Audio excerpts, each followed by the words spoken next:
Everybody move back from the ropes. If you don't move back, we're going to turn this music off, and that's my word. Welcome to the Fixxx with Shantel and Puma, all things hip hop. We have some topics that we're going to discuss in hip hop in February, Black History Month. Check out our show on Blogtalkradio, our podcast, The Fixxx, and also right here on YouTube.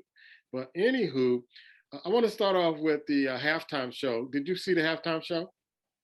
I did. What did you think? Let's see. I liked it. I think Dre, that whole soundboard in the beginning, like that was epic. How it came out, I thought that was dope. How Snoop came out, that was dope. 50 looking like a stuffed sausage. Like if he would have had to wait any longer, that man would have passed out. But it was dope. I expected Eminem to do at least one more track. They brought him down to one. I like the piano that Drake. I mean, altogether it was very rushed, but it was a good show. I mean, I expected Mary J to do like Real Love or one of her classic Family Issues and No More Drama. Yeah. So it was okay. It was okay. So one of the things that people I don't think realize about the halftime shows is that the NFL doesn't pay the artists to do the halftime shows. They never pay the artists. They figure that they're getting a worldwide audience, you're getting exposure, and usually after you do a halftime show, people go to the music streams and download your music, and it bumps your record sales. The thing that I was really surprised about is I thought they were going to have a hologram of Tupac. That would have been dope.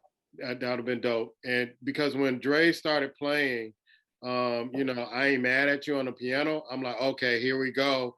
This is going to just flatten the house right here. And then you had Eminem kneeling next to him, which he wasn't supposed to do. They were breaking all the rules here. He wasn't supposed to kneel. NFL said that he wasn't supposed to kneel. Snoop Dogg wasn't supposed to wear any blue bandanas. He wore a blue bandana suit. And they were doing a whole lot of things they weren't supposed to be doing. I mean, just breaking the law, bending the rules, which I kind of like. But halftime shows are usually about 13, 15 minutes long. So you can't stuff in all those, songs that you really like. I was surprised that they didn't have Anderson .Paak play something. Oh, I love me some Anderson .Paak. At least he was there for what he's known for, and that's the drums. The drums, he's just a good musician all around. Yeah, and then Kendrick Lamar taking a page out of what's that movie that I forget the name of the movie where Robert Townsend and they played the gang, the Meteor Man, I believe.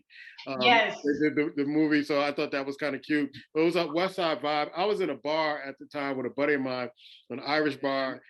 Everybody was white in there, and the bartenders. They were hip to it, and they, this is the music of my era. But there was this old white guy sitting next to me, and he was like, "Who is this?" And I was kind of explaining who it was, giving him a tutorial of West Coast rap. And so he was kind of bobbing his head. He had to be like 70-something years old, never heard rap before. And he looks at me, and I caught him bobbing his head. He said, "If you ever tell anybody that I did this, I'll deny it." Like, so a lot of people were like, I think some people on social media was like, what are they doing? The halftime show. And I think the NFL was really kind of catering towards Black people because the story up until the Super Bowl was that, there weren't enough Black coaches in the league. Everybody forgot that. You had everybody weeded up, Hennessy'd up, cripped up. And so they forgot all about that. And, the halftime show went off without a hitch. One of the funny things, the aftermath about it, is 50 Cent, who trolls everybody, was getting trolled for hanging upside down, and that's a big boy. That's a big boy. He has not missed any meals. Yeah, that's that power money. That's that money from them damn shows he's making. That's the food he eating good on that side. That's why. Good. He's eating good. So when he that was hilarious. Yeah, that was funny. It looked like every blood vessel was rushing to right here, just like hurry up before we burst, because that poor man was holding on to dear life, like, please don't let me freaking faint. What I was mad about is right before leading up to the Super Bowl, they were bringing up all their past discrepancies, like everything that they went through in their past, which I thought that was pretty fucked up. Like, why would you do that? That's the media for you. Like, this shit is all old. Snoop's court about him trying to kill somebody, he beat that case. Yeah. So, like, I don't understand why they were bringing that up. Eminem talking about black people, that was 15 years ago. I think they touched on that a lot of times. Yeah. Why is that relevant again? Like, come on now. The man's like 50 something. Let's get it, or almost 50. Like, come on, give him a break already. Like, Dre being abusive, being an alcoholic, like all these things, and I get it. Like, but that we've talked about, we've hit these things already. So why all of a sudden, because now they're all at the halftime, are you gonna try to shut them down in order for you to bring light to the old shit that they have, which is so stupid to me. Well, Jay-Z ghettoed up the halftime show, so you're going to get a lot of complaints, and people like to harp on negative news. Well, some positive and negative news that happened while we were away was Snoop Dogg getting control of Death Row.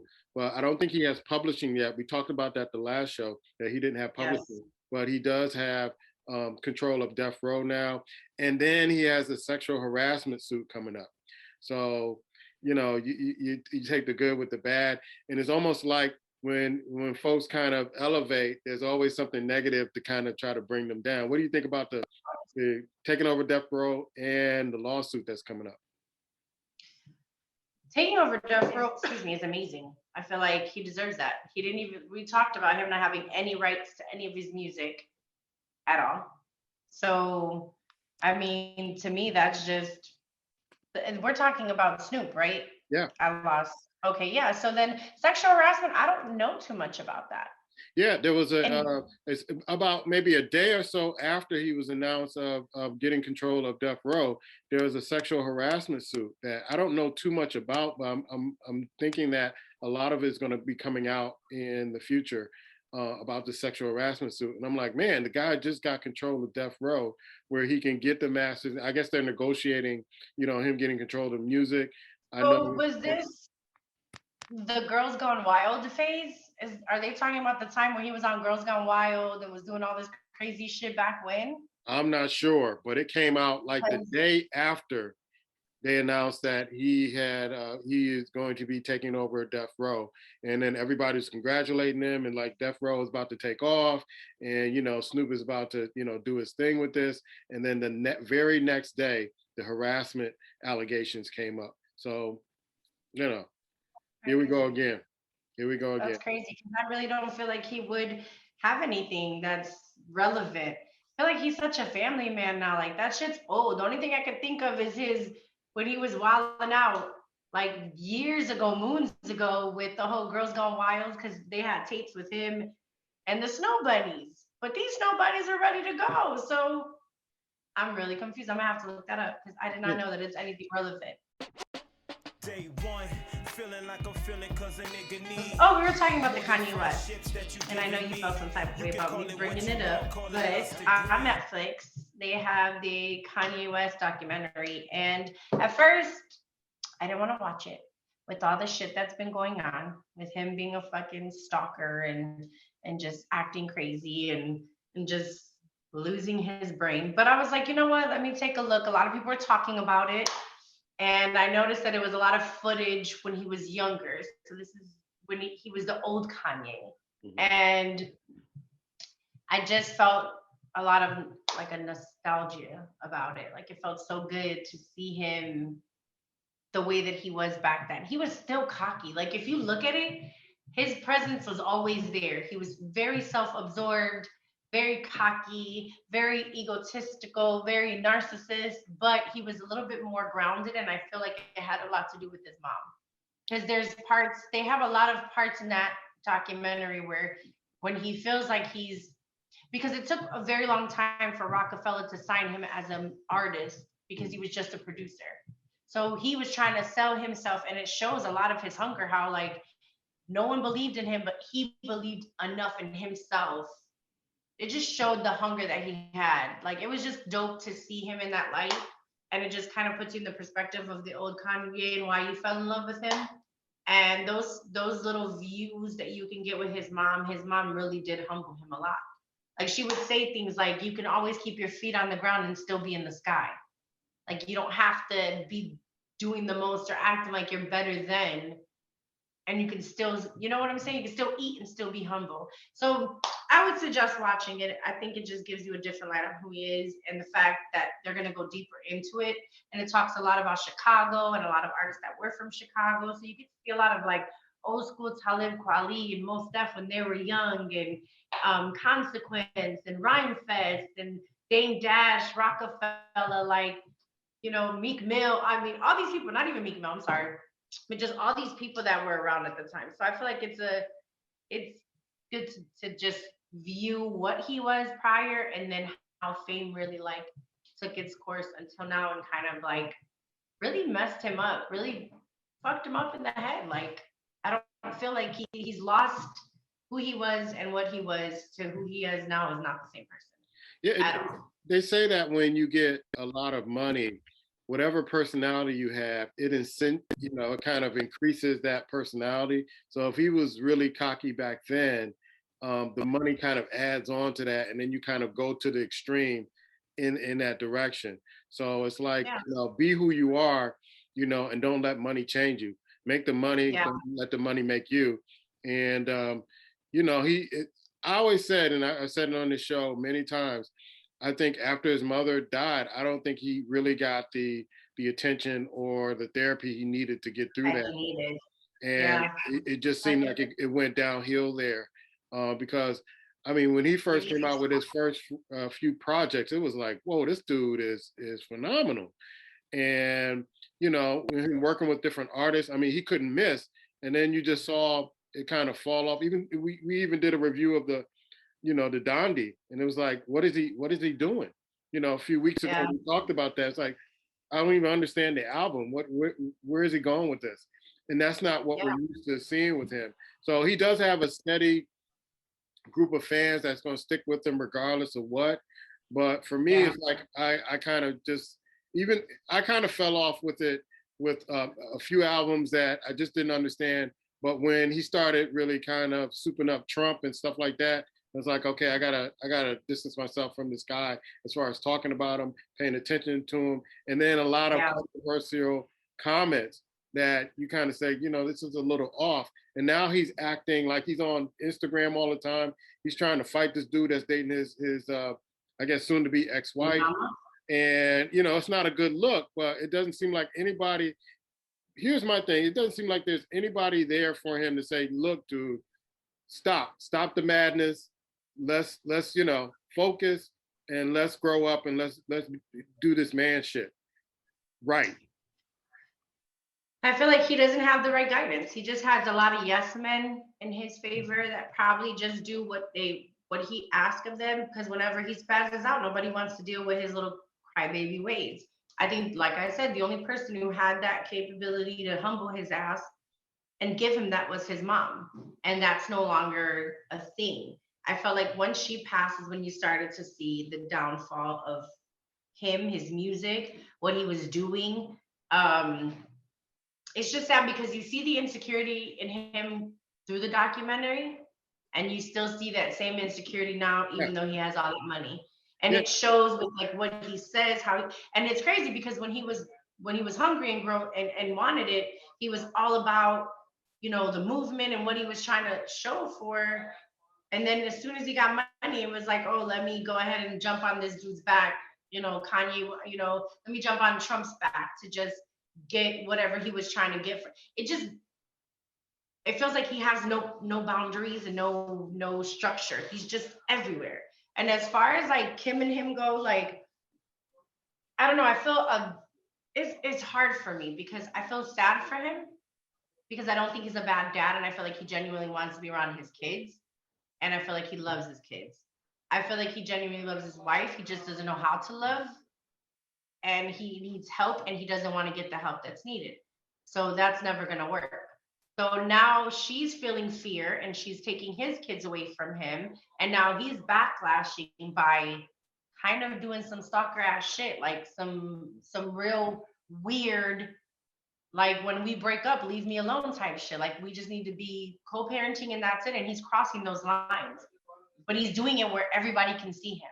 Like Yeah. we're watching him fall again. Like we've seen it when his mom happened and now we're seeing it all over again. It's like, I feel bad for him. I really do. I feel like he really needs to find a medium. And if you're gonna say that you love God and you want to be a part of the then you need to reach more for him because you're not doing what you should be doing when it comes to that. I can't say I feel sorry for him. Here's why.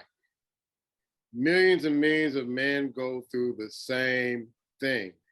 And we man up and we accept things as they are, not the way we think they should be. And we man up and we get it done. And so that's what I'm saying. There's got to be somebody, or if he's so rich and he doesn't feel like he needs to listen to somebody, then he's in real bad shape. We saw this when he was for president, when he had a mental breakdown, and he's having it right now. And so if you're a friend of Kanye, and if you're close to Kanye, you gotta get with them and persuade him and do whatever you need to do for him to man up. This is not a good look. This is not how men operate. And so maybe he just doesn't have that mentor.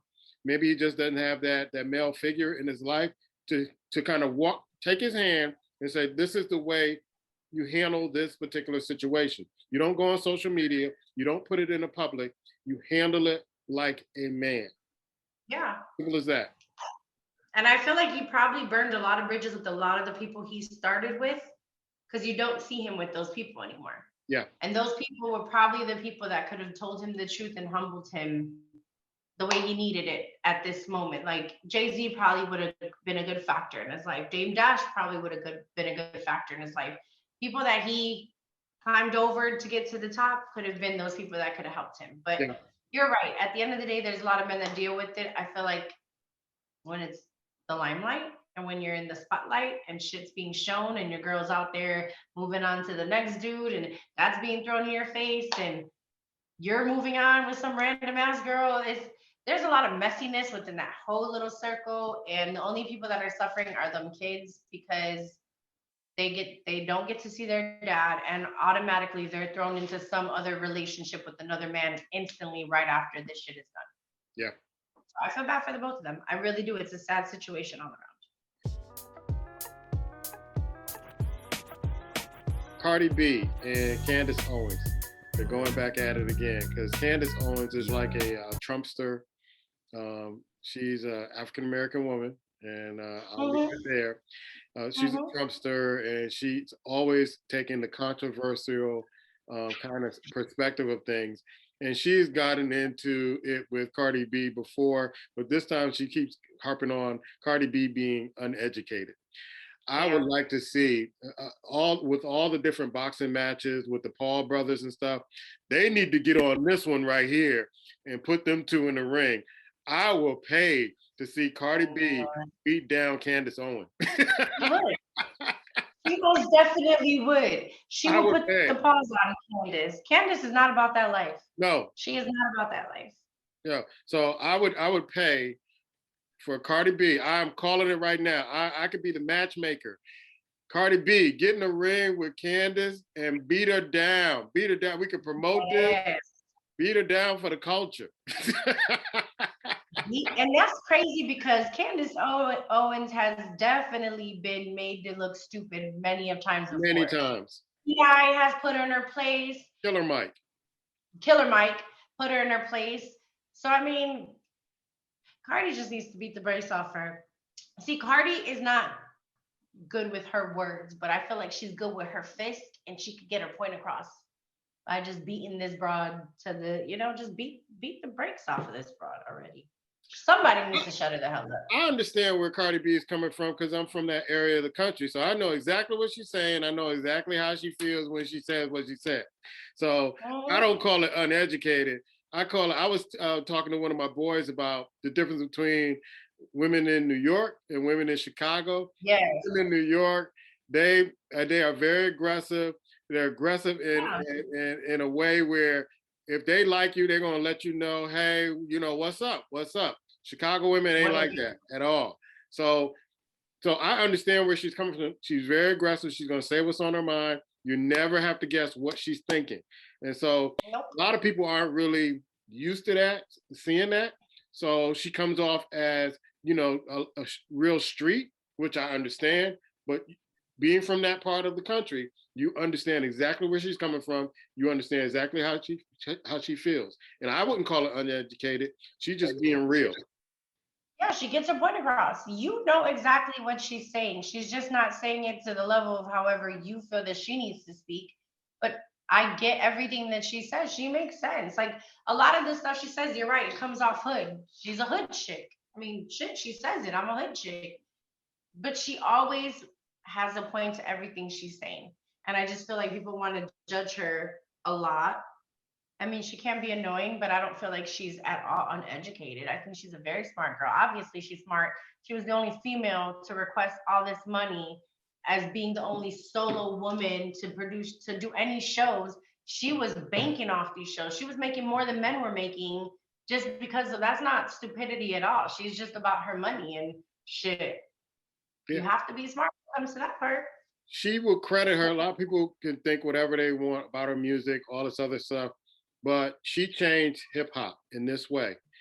Because hip hop is basically originated, it was the male fantasy. It was the male fantasy, and you know, it was kind of exploiting women. Yeah. To be honest, it was exploiting women. And she was like, okay, if you like that, I'm gonna give it to you, but now you have to pay me. So I'm gonna exploit you now. And so you have Nicki Minaj, her, Megan Thee Stallion, all of them have taken that formula and flipped it on hip hop. So that we're not exploited, we're exploiting you. You want to see all this? You're gonna pay us. And so they got it. They got it like that. Hey, Lizzo. Leave my girl alone. You stay coming for her. Let her live in her beauty. Ugh. Go ahead, say your piece. I'm gonna let you speak. I can't say anything to it. What else do you want me to say? Leave her alone. And her rose, her beauty, looking like a soft butter biscuit. Leave her be. Leave her be. What is she doing? She's embracing shit. I'm telling you, it's embracing her femininity. It's embracing who she is. I could never in a million years do that. Bear it all, put it all out there and just be comfortable. And I'm not even half the girl size. So imagine being her size and being... You could get away with it and do it. No, because that's the difference. So everybody looks great with clothes on. It's different when you ain't got clothes on. She is bearing it all. And that girl, for being as big as she is, doesn't have that much stretch marks, doesn't have that much cellulite. She's just got a lot of rolls. She looks like a little, I don't want to say it, but like a little English bulldog with all the rolls. They're cute. It's the cutest thing in the world. Like my dog, like Bruni has a bunch of rolls, and it's the cutest thing. I just think, to me, I'm here for all her bravery. Like shit, you give people, I don't know, you just give people a little bit more self-love. People need to have self-love and love themselves however they are. And I feel like she gives you that when she can bear it all and not feel no type of way. I got another one for the Logan Brothers. 50 Cent and Lizzo, cage match. I feel like Lizzo will smash 50. It should be on the same car. It should be on the same car with Cardi B and Candice Owens. 50 Cent and Lizzo hanging upside down in a cage match. Who will come out the victor?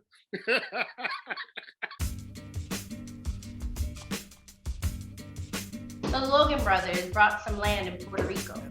Really? And they're trying, so they bought land on a public beach that belongs to the people of the island. And they are trying to stop the people from Puerto Rico to be able to walk through to get to the beach. Now they want people from Puerto Rico to go through waters, rocks, all types of shit, to go through a whole craziness to get to the beach, whereas before they could just walk through the open part to get to the beach. And that's because they're trying to build their private mansions there and not allow people to go. Wow. So fuck the Logan Brothers. I have no love for them little spoiled ass rich kids, because how do you go to someone else's island and try to take what was theirs? You have security beating these people up. You have security. Yeah, there's videos of people getting hit, being pushed, being treated like shit, and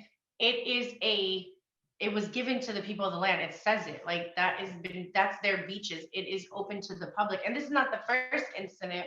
This is the second to another people. I don't know who these people were, but there was another incident where a couple was on the beach. People were being loud they're like right by where the beach is. People were being loud. They came down and tried to shut them down and say that they're not allowed to be there. They're not allowed to be loud. So what did we do? Being the loud Puerto Ricans that we are, they ended up having a whole full fucking party, bringing everybody to the beach, doing ceremonies like, Taino Indian stuff that they used to do back in the days, like tribal songs and things of that nature. And I felt, and then of course, how they tried to turn around was like, oh, these people came to the beach and they threw shit all over the sands. No, they had people there that were picking up. They had made sure that they took care of everything before they left. And then you have these people lying to try to make it seem to the public, like to the reporters, that we were, the Puerto Ricans were just throwing shit all over the place. They were having all these parties or whatever. Right. So this is the second incident. So there was a huge protest, and it's sad because it's like you're coming to other people's land telling them how they should live, like what they've known for their whole entire life. So the Logan Brothers can kiss my ass because they're a part of it. I've never liked them anyways. I don't take them seriously. I don't watch any of those fights they put on because they're not fights, it's entertainment. They fix the fights.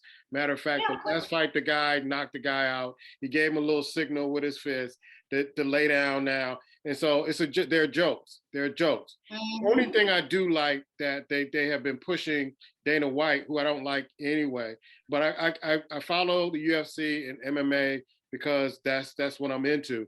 But he doesn't pay the MMA fighters enough money, and that's why they're going over to the Logan Brothers to fight those fights, because they're offering more money. And he's pushing Dana White to pay these guys more. And so they're battling with that. But I don't like the white privilege in Puerto Rico and how they're trying to take over that, colonizing the island once again. So anything that my people in Puerto Rico can do to get those guys out of there or make their stay there as uncomfortable as possible, do it. Because they have made a mint over YouTube, and they have made a mint off fooling the public thinking that they're athletes when they're not. They're not. Yep. They pick and choose who they fight. They fix their fights, and I have no love for that. I honor fighters who fight and the best man win, and no kind of faking and fooling the public and making money off the public. I think they're absolutely jokes. Yeah, they are. And the fact that you go to other people's places and think that your white entitlement is gonna happen. No, because believe me, we got a whole government out that was in Puerto Rico due to injustice that was there. And I'm sure, that no one is gonna let that rest, where you're gonna come into our island and take over shit that doesn't even fucking belong to you, make it, oh, well, you're not allowed to do this. No, sweetheart. So if you go on, I think TikTok, you'll see a lot of the videos of people protesting, and so many people go there. So many people are at the beach. So many people are, I pray that they figure this shit out, because they weren't able to stop. They were building these resorts there also on the beach. Mm. And they came to find out that there were fake permits that were being used. So they were able to stop the process for now. I guess the person is taking them to court because he's saying that that's not true, and he's going to show proof when they get to court. But how are you building these resorts closer to the beach? So now there's this much beach left. Like, it's just unfair. It's very unfair. So it's like, give these people a break. Like, we've been through enough on that island. They've been through how many things where they were left with no power, no food, people in mountains that were starving, hungry. Their whole house collapsed. Like, give them a fucking break. We don't need white people to keep coming in there just taking shit over, acting like everything is yours.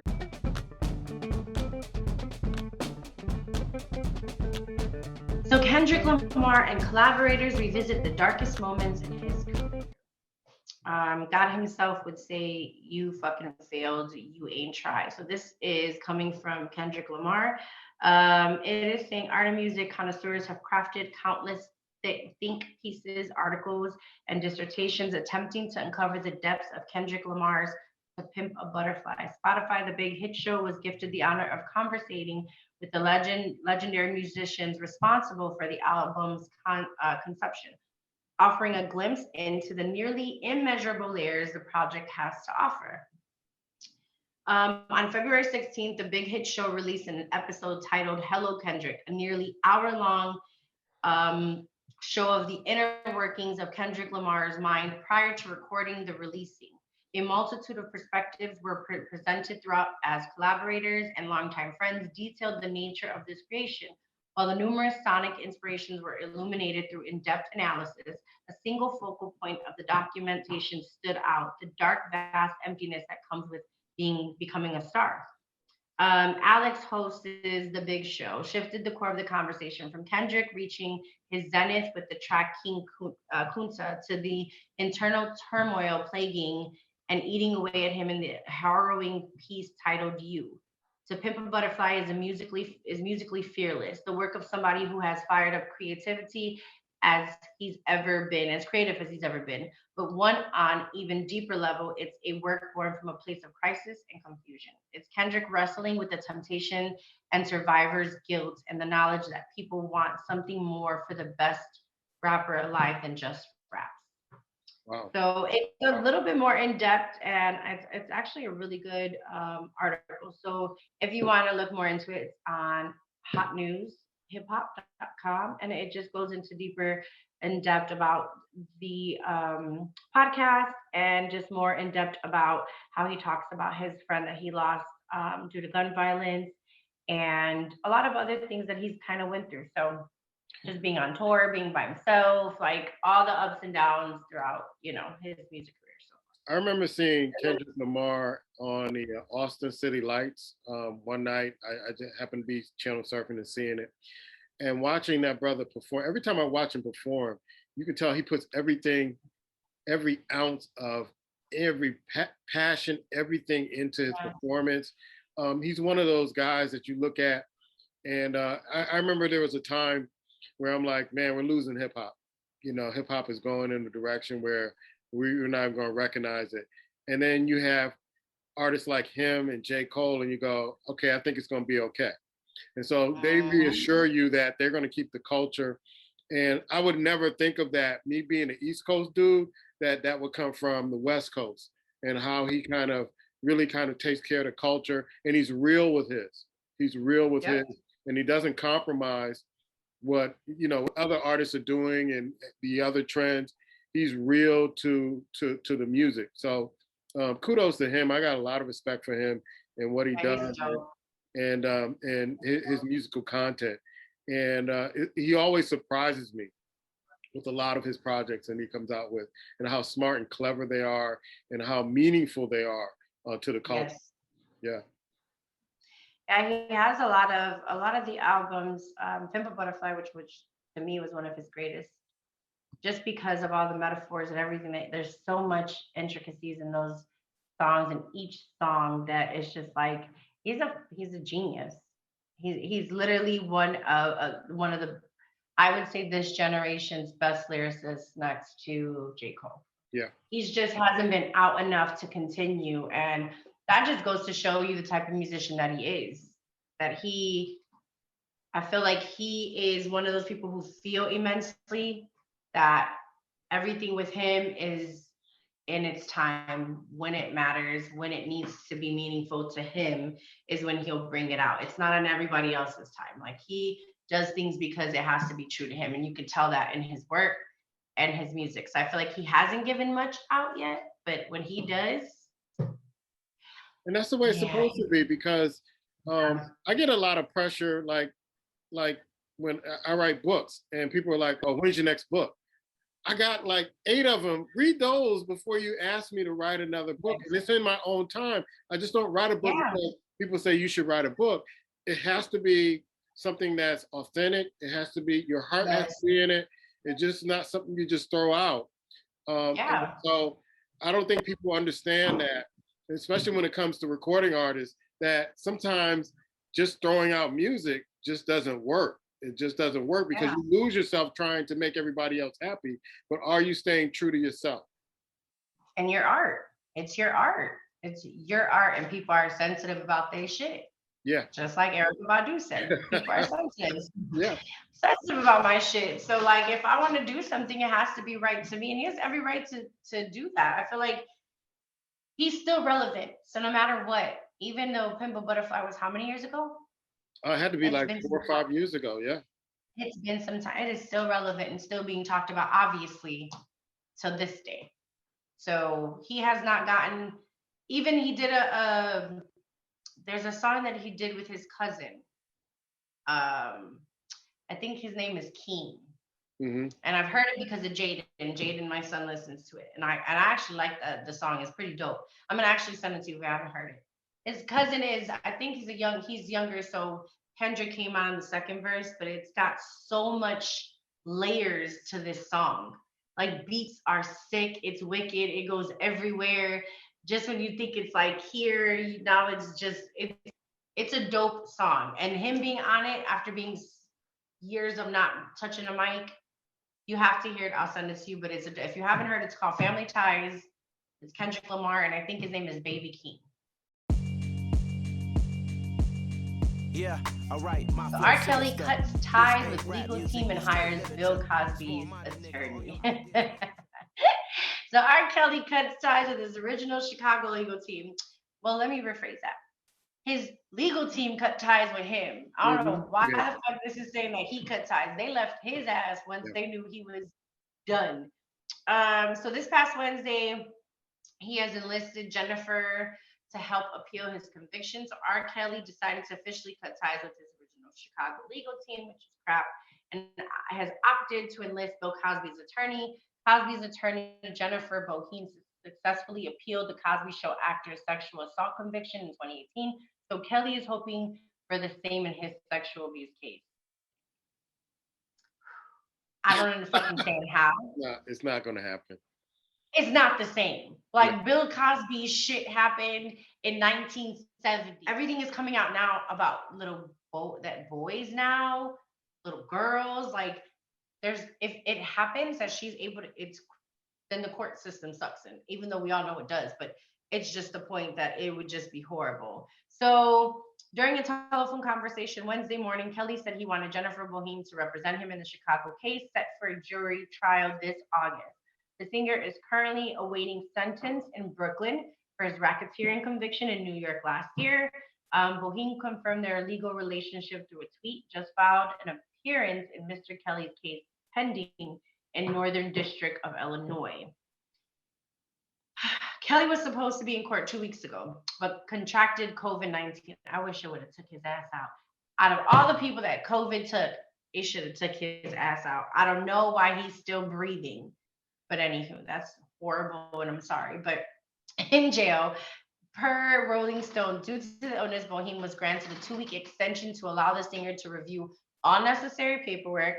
Kelly was found guilty of 12 charges, including engaging in sexual intercourse with a minor, bribing a police officer to get a 15-year-old singer a fake ID, Aaliyah. Per the Chicago Tribune, he currently faces a mandatory minimum of 10 years, which to me is crazy. The disgraced singer was found guilty on charges of sexual abuse back in late September of last year.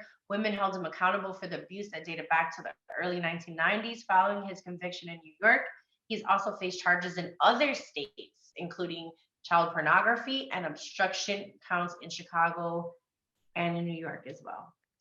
I'm tripping, and this is just me reading this now. 12 charges, and you're only getting 10 years. Yeah. Drug dealers, like White Boy, was facing life because of drug charges. And this man who's literally rapes little kids is only getting 10 years.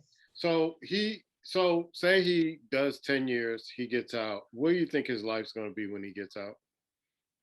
Somebody's going to take him out. So you don't better hear not be R. Chicago. Kelly songs anymore. I mean, I don't hear them anymore. People kind of are leaving them behind, and I don't think it's, with him hiring Bill Cosby's lawyer, it's really not the same. I don't think he's in that reality world where he realizes that this is over. I mean, it's over for him. But there is a whole group on Facebook for R. Kelly. There is a group that literally says that it's the parents' fault. The kids wanted it. The parents wanted it. They were paid. They go hard for him on this page. It's an R. Kelly page. And there are still people that will still listen to his music. Yeah. Because to them, to me, I feel like everything that he's ever wrote that I've truly loved, I can't listen when to watching these documentaries, it's like now I'm pinpointing them in my, like when I'm hearing what he's saying, it's no longer something of like, that used to be them songs that you used to get, like back in, now you're hearing like, that was a song for a fucking kid.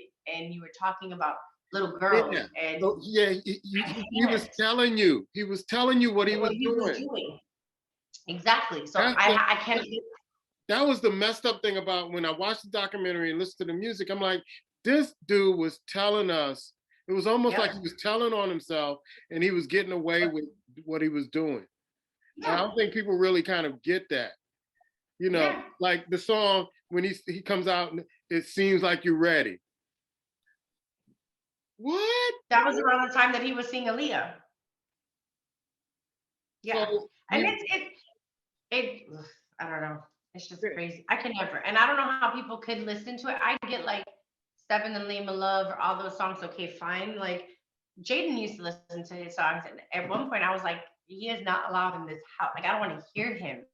At weddings, you still hear him. Yeah. And it's like, it sucks because after everything, like whether or not it was the parents' fault, the ones who suffered were them kids who were being held hostage, were them girls who were getting peed on, were them girls who were getting beat up, not being fed. Like these parents didn't go through it. These kids went through it. So at the end of the day, someone still suffered through him and what he did to them. Like I'm sure these girls are going through a whole lot of post-traumatic stress and all types of shit. Like, so for people to still play him and give him that light, you fucking suck. I don't understand it. Like I don't understand your boy and his children are about to go to prison in New York, Trump, and so you still have followers of him. So they just blindly they need something to believe in. They don't want to be wrong, so they're just gonna follow until the wheels come off. Oh, hold up. Oh, Too Short.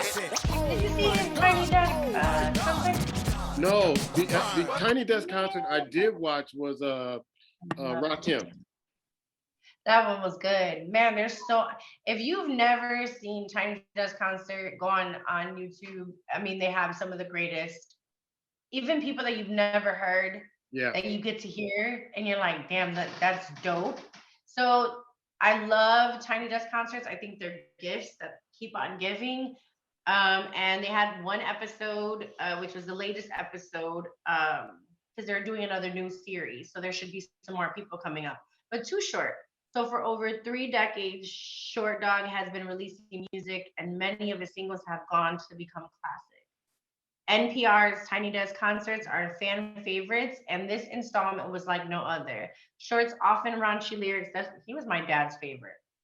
My dad used to be in the car listening to Too Short. Too Short. Okay, that explains a lot about your hip hop. Talking about hope. Yeah.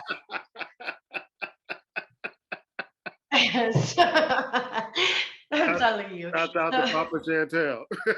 Yeah, and B-Nuts. My dad used to listen to B-Nuts in the car. So yeah. So Short's often raunchy lyrics were supported by a jazzy live performance, which I found to be like so dope. I feel like it gave it so much more. And he was excited to be on the stage. So I think people should take a look at it. He does a lot of his classics. He does the basically the past 5 decades. So anything from the 80s, 90s, 2000s, and 2010s. I think they are gonna bring. He did Blow the Whistle, Big Sexy Thing, The Ghetto, Ain't My Girlfriend. It was a good concert. So take a look. You can go on there, and I think they're gonna have some more artists that are coming out for this installment of the little Tiny Desk. So take a look. But I thought that was really cool. I know he had fun. There's a few of them I like. Anderson .Paak. There, if you get a chance to watch that one. Oh, Mac Miller. Mac Miller's one. Mac Miller, that was a good one too. Yeah. Mac Miller. That's what made me like him, because at first I didn't really like Mac Miller. I didn't think when he came out, I was like, whatever. But when I listened to that Tiny Desk performance of him, it made me appreciate him a lot. Anderson .Paak was dope. Have you ever heard of Yebba? I'm trying to get her on another show. Man, she's so dope. I've been emailing Yebba. So if you get to this, I've been trying to interview you on another show on my channel. Her voice. I follow her on TikTok, Instagram. I follow her anywhere I can. Wow, her voice. Because someone's asking me to describe her voice. I'm like, it's Adele times 2.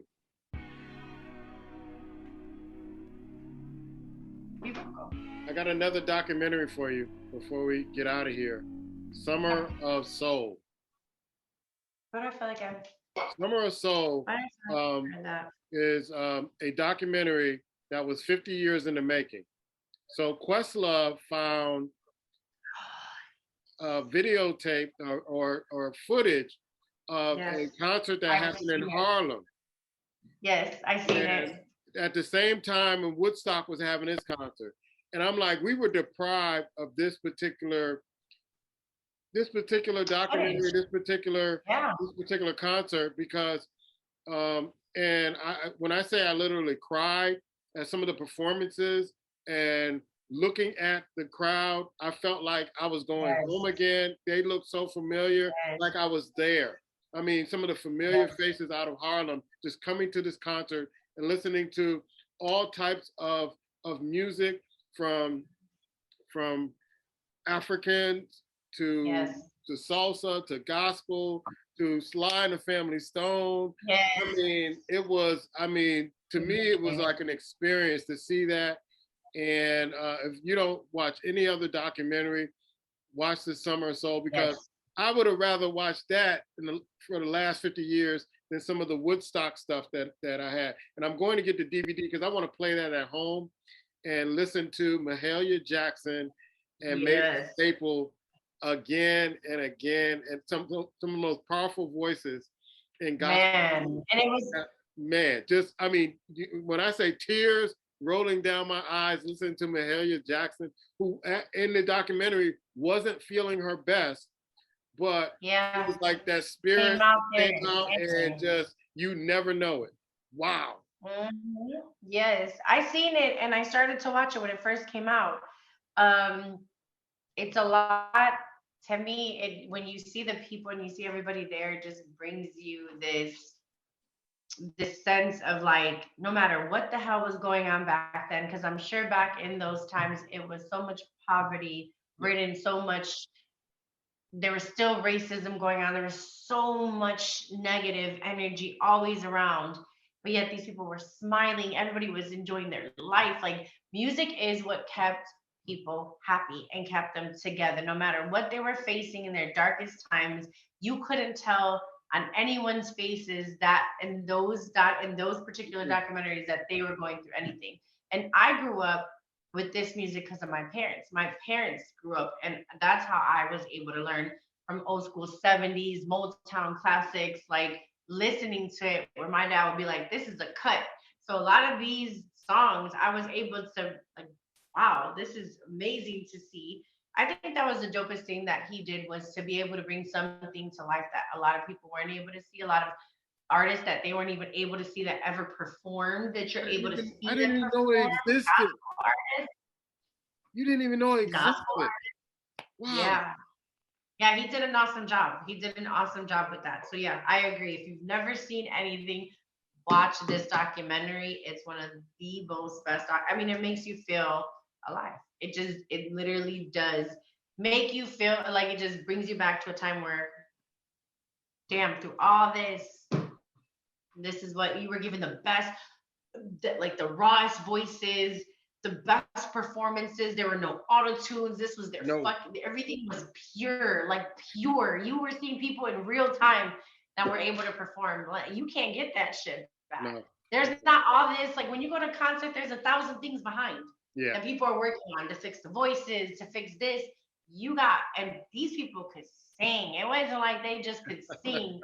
They could sing. Like, you felt that shit, they would give you heebie-jeebies because you could feel the intensity. So, yeah, I agree. That's a fucking amazing ending of that. Yeah. Like, comment, share. We'll be back in a couple of weeks on our podcast on Blog Talk, so you can catch us in both places.